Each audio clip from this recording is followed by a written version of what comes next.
ओम नमो भगवते श्री रमणाय अरुणाचल शिवा अरुणाचल शिवा अरुणाचल शिवा श्री गुरुभ्यो नमः. Today we are going to discuss few things about Maharshi's Gospel, one of the most profound work from Maharshi's teachings. Here we are going to discuss about how to control the mind. In Bhagwan's term, according to Bhagwan teaching, how to control the mind. Before getting into the topic, first we will discuss about, is there mind exist? In Bhagwan's terms, there is no mind. There is no mind separately from the self, as Bhagwan says. Now what is the self? Self is that illumined thing, that illumined energy which is existing in every being, me, every small and big creature, and in the world, means everywhere it is stated. When it is spread outside, it is called Brahma. When it is inside me, it is called self. The meaning is same. Now, the first question by a devotee to Bhagwan is, how can I control my mind? Maharshi says, there is no mind to control if the self is realized. Once we realize the truth, what is the use of controlling the mind again separately? The self shines forth when the mind vanishes. When we are able to realize the self, automatically the mind vanishes. When we are able to realize the main ultimate truth, it means we are able to control our mind. In the realized man, the mind may be active or inactive, the self alone exists. For the mind, body and world are not separate from the self, and they cannot remain apart from the self. Can they be other than the self? When aware of the self, why should one worry about these shadows? How do they affect the self? Next, next question from a devotee is, if the mind is merely a shadow, how then is one to know the self? The self is the heart, self-luminous. Illumination arises from the heart and reaches the brain, which is the seat of the mind.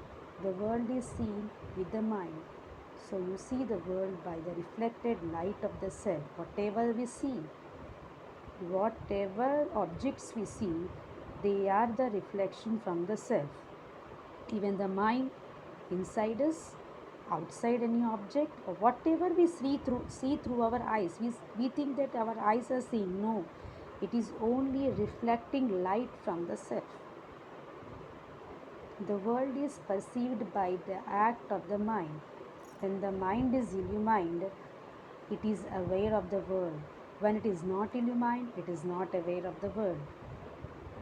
If the mind is turned towards the objects, then we cannot realize the self, because the mind is habituated to go out and enjoy outside in the world. So it is very difficult to turn the mind inside, but it is not impossible. If we train our mind to turn it inside, it will go, certainly one day it will go inside and it will start looking inside only, and it will forget to look outside objects, and it will realize that there is nothing outside, only the thing, the main energy, the light, everything is inside us, nothing is there outside other than me. The moon shines by reflecting light of the sun. When the sun has set, the moon is useful for displaying objects. When the sun has risen, no one needs the moon, though its disk is visible in the sky. So it is when the mind and the mind is made useful by its reflected light. It is used by seeing objects. How do we see objects? From the self, the light comes through our organs, through our sense organs like eyes, and the light emits from the eyes, and it goes out. It is how we are seeing the objects out daily. When turned inwards, when the same eye is turned inwards, means actually the eye is not turning inward. Through eye, the mind is turning inward, and it merges in the source of illumination which shines by itself. The mind is then like the moon in the daytime. When it is dark, a lamp is necessary to give light, right? But when the sun has risen, there is no need for the lamp. The objects are visible of its own because sun is natural light. When it comes, there is no need of any other artificial light.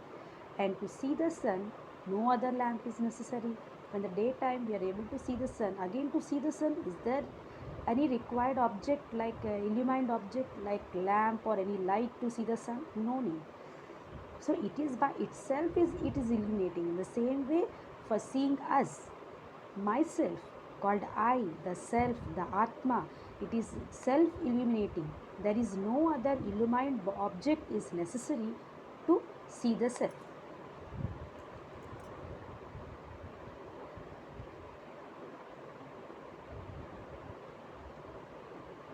Similarly, with the mind to see the objects, the light reflected from the mind is necessary. To see the heart is enough that the mind is turned out towards it. Then the mind does not count and the heart is self effulgent.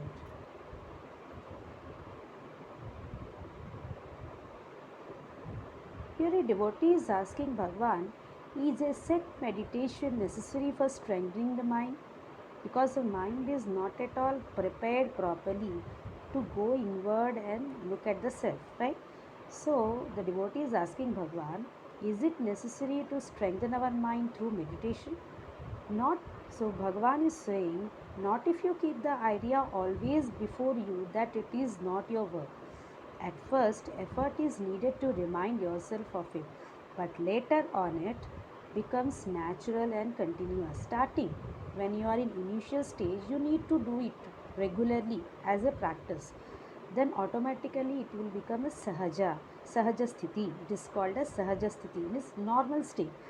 Because you are in the basic state, you need all these. Later, when you will be little much habituated, then automatically it will happen. The work will go on its accord and your peace will be remain undisturbed. Meditation is your true nature. Meditation is nothing to do separately like closing eyes or sitting somewhere in solitude. Meditation means remaining in our own state, in our natural state. That is itself called meditation. Meditation means what? Whatever our mind wants, whatever our mind thinks, that thought is called meditation. Is thought means what? Unnecessary thoughts, the much complex thoughts creates mind. But when we are in single pointed thought, suppose I want to meditate on a swarupa, Bhagavad Swarupa, or any kshetra. So I can do it, but I should be very much attentive that I should keep only one thought. If my thought distracts here and there, then again the mind will create. Then it won't be called as meditation. You call it meditation now because there are other thoughts distracting you. See, when other thoughts are coming, it won't become meditation. When there is only one thought, automatically that thinking is only called as meditation. You are thinking on only one. Suppose you went to Arunachala. After coming back daily, you are thinking on Arunachala only. The hill, how you went over round to it, how you went to Arunachaleshwara temple, everything. So your mind is completely immersed in Arunachala only without coming out of it. That is meditation only. Meditation doesn't mean that you have to sit anywhere closing your eyes. This is only called meditation. When these thoughts are dispelled, you remain alone. That is actually Bhagwan says without even thinking, because when it is in initial stage, this is not wrong of thinking any one kshetra, one form or one name. You can do it, even one mantra, you can take it. But slowly, these all also you should take it off. Bhagwan says, sitting without thinking anything, this is called sahaja sthiti. That is only called meditation. Sit in your own state, as Bhagwan says in Tamil, Summa iru, means always sit, be. He never used to say be like this, be like that, just be. That is only called meditation. See how simple it is. how simple it is in the terms of Bhagwan, but it may be difficult for us because nowadays in society it is very difficult to be like this and be like that. We enjoy being like this and like that only. We don't want to be. So we have to be in our own state. That is called Brahma Sthiti. Now Bhagwan says such keeping away of all other thoughts is now called meditation. But when the practice becomes firm, the real nature shows itself as the true meditation. This is how the mind can be kept alert in one pointed thought. And now this is called meditation. By doing this meditation, you can keep your mind stable without moving here and there. Here Bhagwan has given the first step, means main important. This actually by doing practice daily, it should become a practice and daily it should become our own natural state. That's what Bhagwan is saying about the mind. Arunachal.